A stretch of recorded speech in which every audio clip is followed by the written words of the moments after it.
Hi, fellow counselors in training. We have all been learning about the ways in which this profession can be so fulfilling, and it's also important to recognize the tougher aspects of what we do. Today, we're going to talk about counselor wellness, burnout prevention, as well as how to manage vicarious trauma and compassion fatigue. So when we look at burnout, vicarious trauma, or what I'll call VT, and compassion fatigue, which I'll call CF, when we look at these three terms, they're often used interchangeably, but they actually each have their own unique and distinct characteristics. Burnout is a state of emotional, physical, and mental exhaustion caused by prolonged stress, often related to workplace demands. And this can happen to anyone in any profession and develops gradually. VT occurs due to continuous exposure to clients' traumatic experiences. This term only applies to those who work with trauma. One of the key features of VT is that it can negatively impact a helper's worldview, which harms the helper, and if not addressed, is going to harm the helper's clients as well.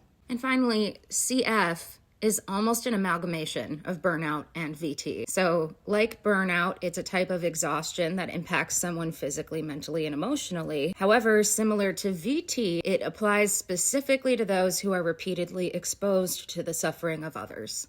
So now that we know what these specific terms mean, let's take a look at prevention strategies to incorporate into daily self-care, as well as some strategies for long-term wellness. The daily self-care strategies I'm going to share are very common, but they really can't be emphasized enough. Staying hydrated and nourishing your body, very important.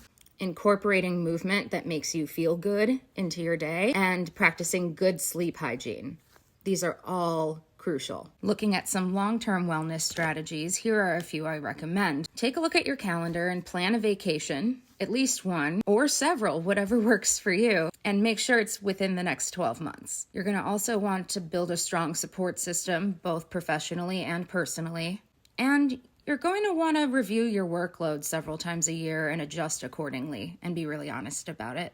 And before we go, I want to talk about intervention. So if you're already experiencing one or a combination of these, here are some things you can do. So if you're already experiencing one of these three aspects of difficulty in counselor wellness, or two of them or all of them, here are some things you can do. You need to begin by fully acknowledging the problem, just as you ask your clients to do. It's good practice, right? If you have noticed that you've neglected doing hobbies or activities that increase your happiness, start incorporating even just one again, and even if it's just once a week for a few minutes to start. And also, if you don't already, consider seeing a therapist who specializes not only in trauma, but in helping therapist clients. As the saying goes, you can't pour from an empty cup, so prioritizing your well-being benefits not just you, but also your clients. You need to remember that you matter. Follow me and stay tuned for more counselor and training tips as I go through my program. Feel free to share this video if you think it might help someone you know, and leave a comment below if you feel like it, telling me what your favorite self-care strategy is.